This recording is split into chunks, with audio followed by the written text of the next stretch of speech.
ZeroMQ Polar versus Tornado's EventLoop.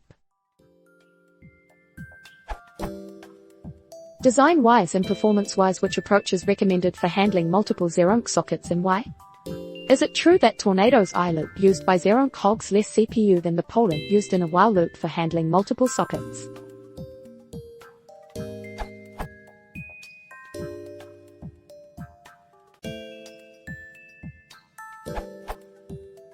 It would be nice if you add your own observation, analysis to your question. I don't think there is any difference in performance, but there is a difference in design.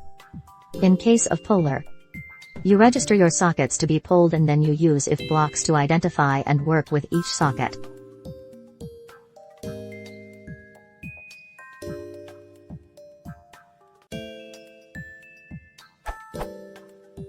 In case of EventLoop, but using EventLoop is quite elegant when you are handling multiple sockets since you register callbacks.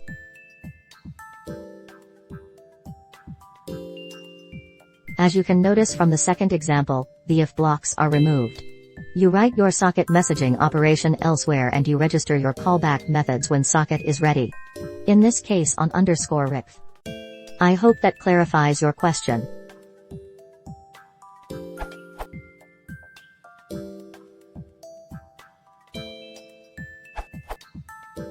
The Tornado IO loop, as re-implemented by Pies, uses a Polar behind the scenes anyway, so it is unlikely that one would use more CPU than the other. See this URL for details.